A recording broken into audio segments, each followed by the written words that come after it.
नमस्कार, आप देख रहे हैं लाइव टाइम्स टीवी। मैं हूं प्रदीप ठाकुर। इस वक्त मौजूद हूं फतेहपुर विधानसभा क्षेत्र में और यहां रहन एक जगह है जहां पर इस वक्त मैं पहुंचा हूं और लगातार जिस तरह से हम जायजा ले रहे हैं कि विधानसभा क्षेत्र में उपचुनाव का कैसा माहौल है। और क्योंकि तमाम राजनीतिक दल वो फील्ड में उतर चुके हैं, स्टार प्रचारक भी फील्ड में हैं, नेता भी फील्ड में हैं और सरकार में कैबिनेट मंत्री वो भी फील्ड में हैं और उपचुनाव को लेकर लोगों के बीच जा रहे हैं, लोगों से समर्थन मांग रहे हैं।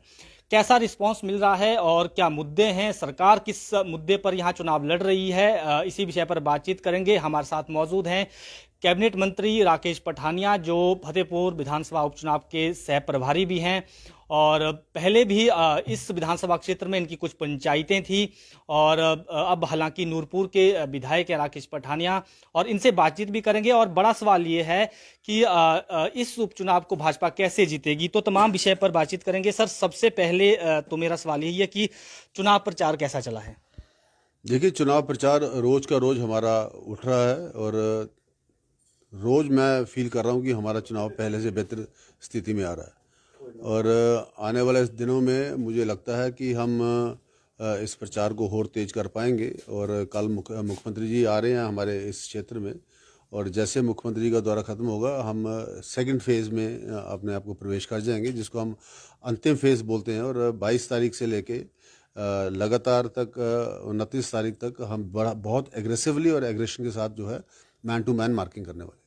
सर, बड़ी चुनौती आपके लिए ये है कि लगभग 3 टर्म से ये विधानसभा क्षेत्र भाजपा के हाथ में नहीं है। इस बार भी जो है चर्चाएं जो चल रही थी, पहले कैंडिडेट को लेकर भी कुछ चर्चाएं हुई कि कुछ और कैंडिडेट हो सकते हैं, लेकिन बाद में बदले गए। तो आपको लगता है कि कैसे ये तमाम चीज़ें जो है इस चुनौती को पार पाएगी भाजपा, और आपको लगता है कि जनता जो है यहाँ की भाजपा के साथ चलेगी?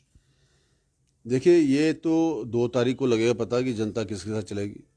आज के दिन में कुछ बोलना मैं तो जो बोलूँगा वो आपको शायद पसंद ना आए, क्योंकि जिस तरीके से मैं माहौल देख रहा हूँ, खासकर जिन 13 पंचायतों में मैं विधायक रह चुका हूँ 2 बारी, प्लस उसके साथ की लगती पंचायतें, लगभग हमने 29 ग्राम के अंदर यहाँ पे बना रखे हैं, जिनमें से 15 का प्रभाव मेरे पास है। और इसके अलावा डैम के क्षेत्र में भी मैं अपना टूरिंग कर रहा हूँ, जहाँ पे हमारी 7-8 पंचायतें आती हैं। ये सारा जो क्षेत्र मैंने एक बार ही पूरा मेरा राउंड हो चुका, दूसरा राउंड मेरा लगभग ख़त्म होने वाला है। इन सारे क्षेत्रों से जो रिस्पांस मुझे मिला है, मुझे लगता है कि हम अच्छे मार्जिन से यहाँ से चुनाव जीतने वाले हैं। कांग्रेस के पास मुद्दा कोई नहीं है। कांग्रेस केवल एक मुद्दे को बार बार भुना भुना के उसको पकाने के प्रयास कर रही है, वो है महंगाई। और महंगाई मैं समझता हूँ कि इनकी ही जननी है। हम लोगों ने केवल उसको रोकने का प्रयास किया है। और जहाँ तक महंगाई की बात है, हमने बहुत एग्रेसिवली इस विषय पे फ्रंट फुट पे बैटिंग की है। आज आप सब जानते हैं कि पिछले 1.25 साल से कोरोना की वजह से पूरे विश्व में इन्फ्लेशन का क्या हाल है। देश नहीं, पूरा पूरा विश्व जो है इसके लपेटे में आया हुआ है। हर चीज़ में जो है, हिमाचल जैसे टूरिज़्म पे डिपेंड करता था, हमारा टूरिज़्म ख़त्म हो गया।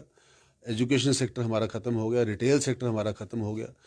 आज हमारे पास हमारी इकॉनमी शैटर्ड है, हमारी ही नहीं पूरे देश की, पूरे विश्व की इकॉनमी शैटर्ड है। आज उसके बावजूद भी एक भी मुलाजिम बोल दे जिसको पहली तारीख को तनख्वाह ना पड़ी हो, एक भी गरीब व्यक्ति ये बोल दे जिसको पिछले 15 महीने से मुफ्त राशन ना मिला हो, एक भी हमारा व्यक्ति हिमाचल प्रदेश का ये बताए कि किसी ने 1 रुपया दिया हो इंजेक्शन लगाने के लिए। 450 करोड़ भाई साहब अभी तक हम हिमाचल प्रदेश में खर्च कर चुके हैं 90 लाख डोज लगाने का। क्या ये 450 करोड़ मुफ्त आता है? क्या किसी कांग्रेस के मित्र ने आज तक कभी कहा, नमस्ते किया और धन्यवाद किया मोदी का कि मुफ्त टीका लगाया मेरे पूरे गांव को? जिस तरीके से हमने हर किसान के खाते में लगातार 6,000 डालने का प्रयास जारी रखा हुआ है, लगातार 1.5 साल से मुफ्त राशन देने का प्रयास जारी रखा हुआ है, लगातार हर बीपीएल फैमिली के लिए सब्सिडी के ऊपर हम तेल भी, राशन भी, आटा भी, चावल भी दे रहे हैं। ये सब कुछ करने के बावजूद भी अगर गैस का सिलेंडर महंगा हुआ है, अगर तेल थोड़ा महंगा हुआ है, तो ये कोरोना की महामारी की वजह से हुआ है, जबकि पूरे विश्व में इन्फ्लेशन आई है। ये इशू और ये विषय कांग्रेस बिना मतलब का भुनाने का प्रयास कर रही है, जबकि पब्लिक सब जानती है, लोग जानते हैं कि अगर आज मोदी की जगह इस महामारी की लड़ाई लड़ने के लिए कोई और होता, इनका नेता राहुल गांधी होता, तो ना मैं यहाँ बोलने वाला होता, ना आप यहाँ पे इंटरव्यू करने वाले होते। ये हालात आज इस देश की होनी थी। आज इस देश को मोदी ने बचाया, इस प्रदेश को जयराम ठाकुर ने बचाया।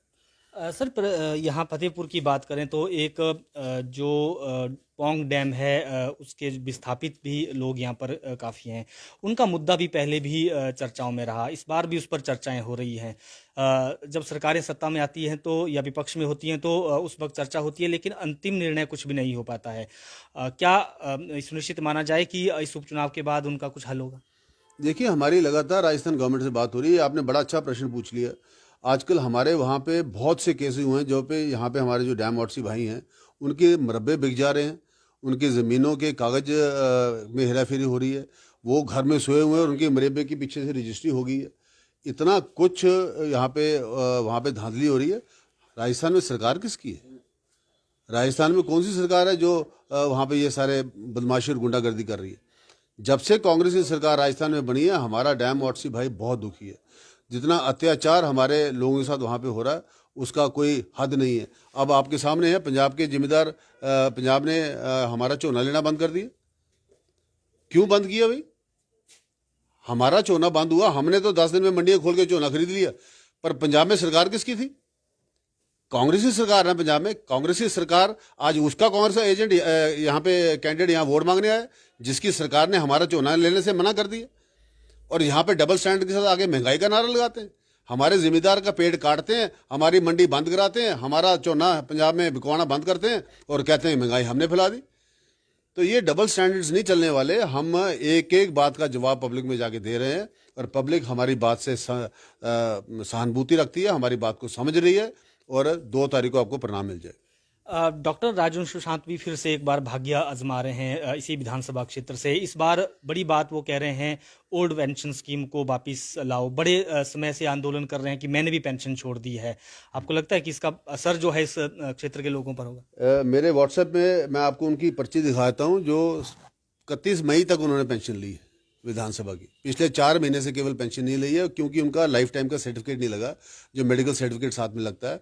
वो उन्होंने चुनाव की वजह से 4-5 महीने से जानबूझ के नहीं दे रखा। नहीं तो मैं रिकॉर्ड उनका विधानसभा का अपने साथ में लेकर आया हूँ। 31 मई तक उन्होंने पूरी पेंशन अपनी ड्रॉ की हुई है।